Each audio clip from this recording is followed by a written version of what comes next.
शोभा अखंड नारायणगावची. नारायणगावची यात्रा म्हणजे आई मुक्ताईचा निरंतर महिमा. नारायणगावची यात्रा म्हणजे गावच्या रूढी परंपरा. नारायणगावची यात्रा म्हणजे गावच्या संस्कारांचा आरसा. नारायणगावची यात्रा म्हणजे उत्सवाच्या जल्लोषाचा वारसा.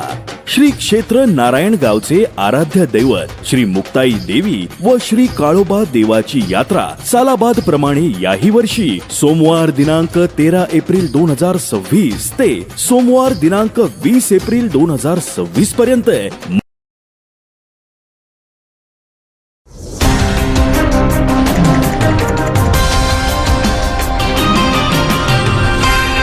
संध्या लाईव्ह, आवाज महाराष्ट्राचा. नमस्कार, मी सुद्धा संध्या लाईव्ह मध्ये आपल्या सगळ्यांचं स्वागत.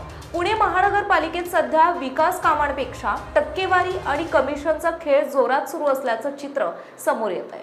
बाणेरमधील एका 3 कोटींच्या वसतिगृह टेंडरवरून चक्क सत्ताधारी भाजपच्या 2 माजी नगरसेवकांमध्ये जुंपली आहे. हे भांडण विकास कामासाठी आहे की टक्केवारीच्या वाटेमारीसाठी, असा संतप्त सवाल आता पुणेकर विचारत आहेत.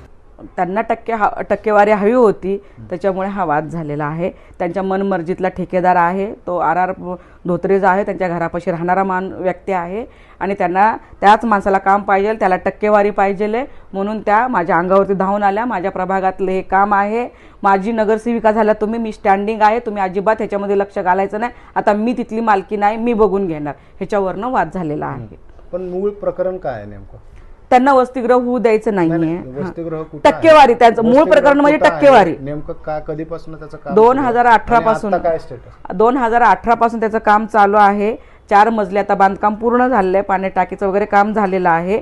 आणि आता जे उर्वरित काम आहे, कलर असेल, लाईट असेल, बेड असतील, कपाटा असतील, समोरचं भिंत बांधून असेल किंवा तिथलं समोरचं ग्राउंड वगैरे व्यवस्थित करणं असेल, ह्या अजून एक कामं नळ फिटिंग करणं असेल, अशी कामं बरीचशी आहेत तिथं.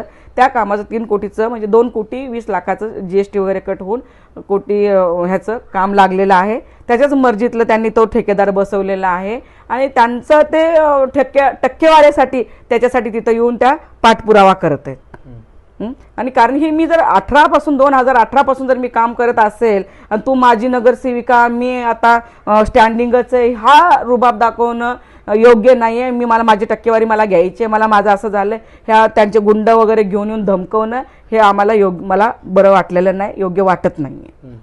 आज जर तुमचं भांडण झालं तर त्याच्यामध्ये शिवीगाळीपर्यंत प्रकरण गेलं आणि महानगरपालिका आणि सगळीकडे चर्चेचा विषय बनलाय.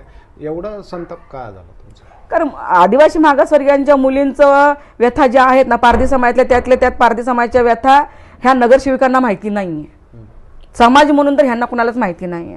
प्रत्यक्षात समाजामध्ये जाऊन जेव्हा ह्या काम करतील ना, पालापाडामध्ये जाऊन जेव्हा ह्या काम करतील ना, जेव्हा मुलीवरती, महिलांवरती अन्याय अत्याचार होतो, त्यांच्यावर बलात्कार होतो, त्यांना शिक्षणापासून वंचित ठेवलं जातं, हे जर त्यांना माहिती राहिलं असतं तर त्यांनी टक्केवारीची भाषा केलीच नसते. ह्याच्यावरनं वाद पेटलेला आहे. बरं, आता तुमचं काय पक्षश्रेष्ठींशी बोलणं झालंय का? तुम्ही याच्याबाबत तक्रार करणार आहेत का? मी पक्षश्रेष्ठीकडे तक्रार करणार आहे. पक्षश्रेष्ठींनी माझी बाजू त्यांच्याकडे मी मांडणार आहे, त्यांनी माझी बाजू समजून घेतील एवढीच माझी अपेक्षा आहे. आज तुमचं कोणाशी बोलणं झालंय का? आज माझं श्रीनाथ भीमाले साहेबांशी माझं बोलणं झालं. श्रीनाथ भीमाले साहेबांनी त्यांना बोलावून त्यांनाही समजूत घातलेली आहे. ताज्या आणि महत्त्वपूर्ण बातम्या पाहण्यासाठी आजच आमच्या संध्या लाईव्ह न्यूज चॅनलला YouTubeवर सबस्क्राईब करा आणि बेल आयकॉन प्रेस करा.